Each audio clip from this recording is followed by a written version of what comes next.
very much. Thank you and good morning to all of you. And it's good that we're starting the 4 or 5 day conference with this very important meeting on a transition to clean energy. And I'm glad that it's being connected with good and decent jobs, because we clearly see that the transition to a low carbon economy to make our communities healthy, safer, and more resilient is directly connected to the well-being of our people, whether it is the creation of more jobs or the health of our people and our communities, of our women and children and the elderly, or even the availability of livelihoods. All environmental laws you can think of are already present in the Philippines. And I'm proud to say that in my 3 terms in the Senate for almost 20 years, I have authored these laws. Let me state them.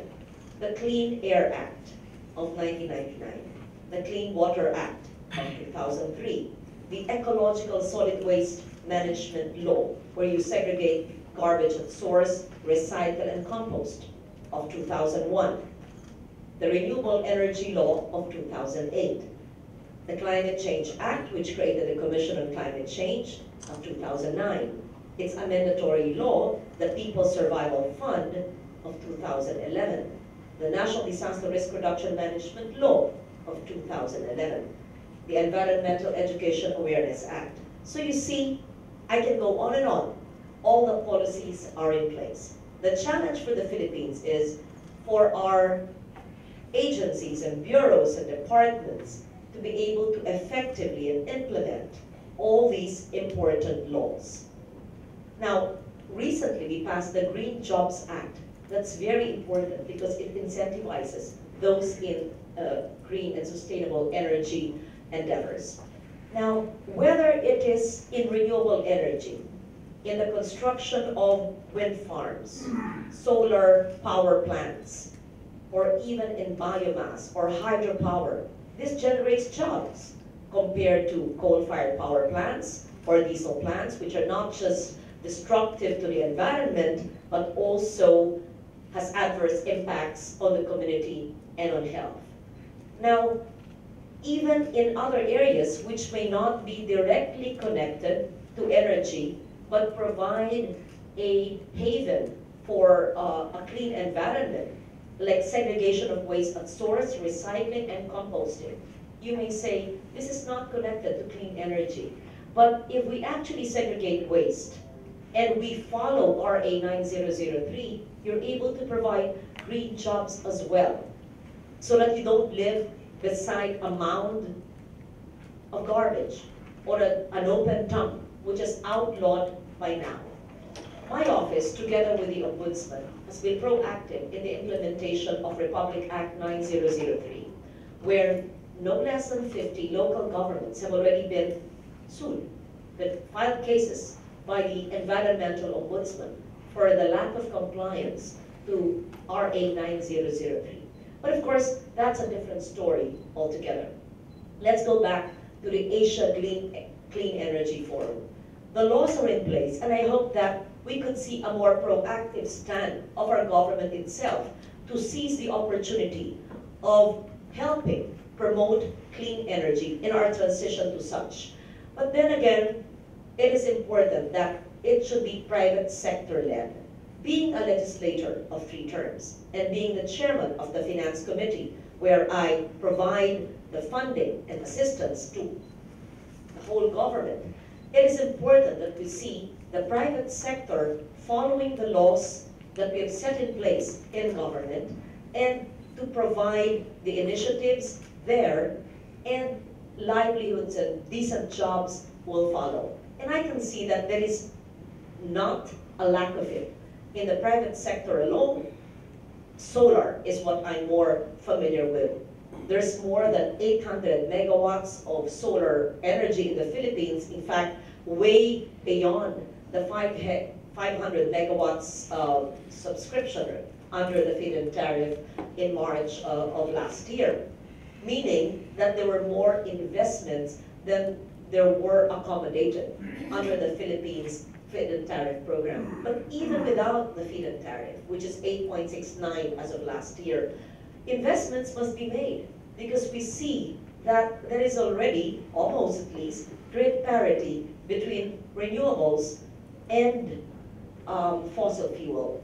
So my take on this is, why should the Philippine government, or even the private sector, fund or encourage or even accept investments in fossil fuel, be it bunker, diesel, coal, or whichever, on long-term contracts, 5, 10, 20, 25 years, of a resource that is dirty, that is imported, and therefore dependent on fluctuations of foreign currency, especially now as we speak, when Gulf states are closing their borders to each other because of allegations of support to terrorism. You say, what has it got to do with clean energy?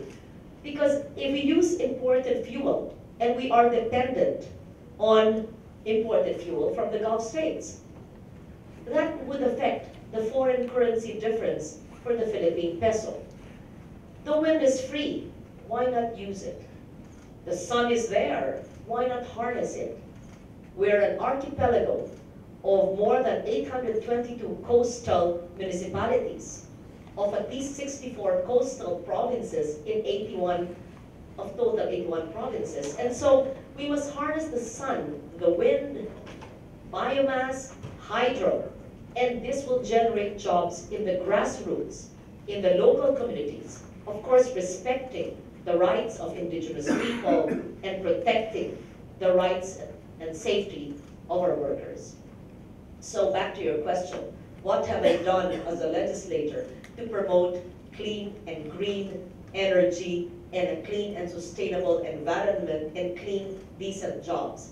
Well, I think in the past almost 20 years, actually 98, so that's 19 years being a senator in my 3 terms, the enactment of the 8 environmental laws that I mentioned, and also one of the most important things, since I chair the Committee on Finance, it's my second or third year, second year chairing the finance, never will you see in the history of our country, and I'm proud to say that, such a green budget, where general provisions and special provisions in our General Appropriations Act are geared towards clean, resilient communities. What do I mean? Even the stock taking and the inventory and database of biodiversity in state universities and colleges is mandated by my law on the budget. And I micromanage everything, even the construction, let's say, of farm-to-market roads must be attuned to resilience. It's not, first we are carbon tagging, climate tagging, all expenditures through the Department of Budget and Management, but that's not enough.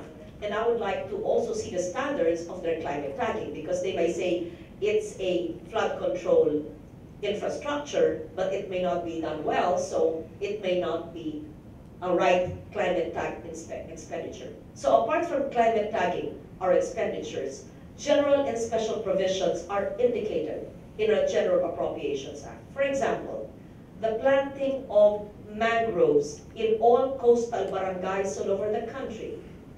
I don't have to preach to the choir. All of you here are environmentalists, I suppose, and know the basic information about mangroves. Number one, not to cut, but second, to plant more, because they are the most natural buffer against storm surge.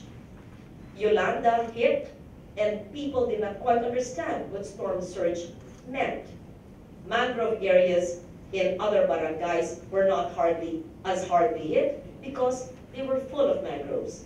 So if we plant mangroves, and it's indicated in my General Appropriation Act, which is the most important piece of legislation for Congress.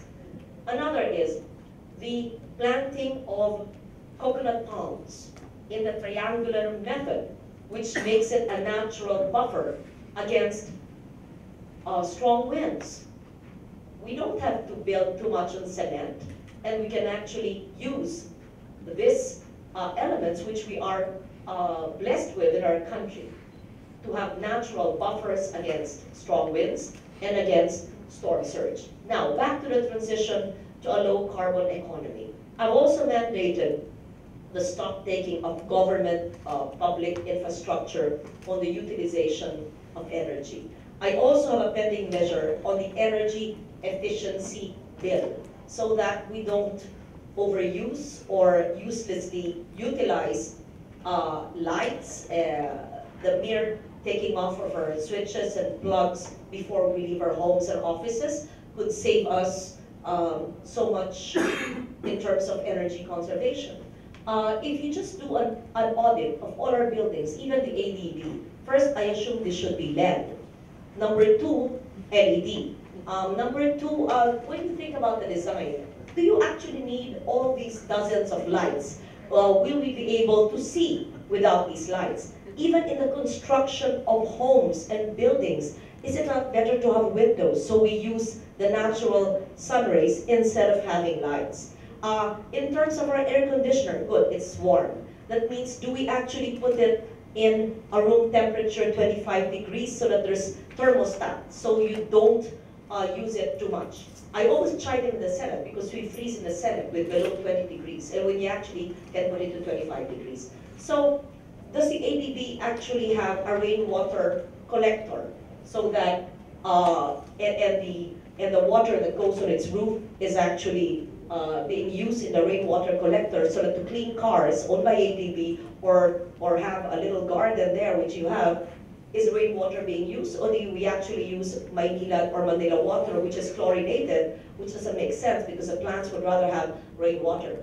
So these are simple, very basic, everyday to-do things.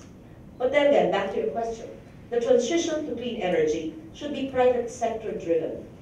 We've already laid the policies in place. What we need to do in government is to facilitate a simpler, faster, more efficient processing of permits, of land conversion, if it's on land, of clarity in terms of requirements for investments, and for the facilitation of all of these until its completion. I know I'm speaking too long. On a last note, it is a challenge for the Philippines to provide clean power to our sitios, to our small islands, to people who don't have access to electricity. And I hope that the way forward is not by providing them diesel gensets. It is unconscionable to be charging our poor people and local municipalities in rural areas 15 pesos per kilowatt hour when there is half the price of solar with battery. Because cooperatives, some, not all, and distribution utilities would prefer dirty, expensive fuel. And I ask the question, why? That's a question that's an answer. I have the answer. I cannot say it in this form. Why do they prefer dirty, expensive fuel, bunker or diesel, that they are used to, and would enter into long contracts disadvantageous to the poor people, rather than something cleaner, more resilient, and less expensive? I leave you with that question. Thank you.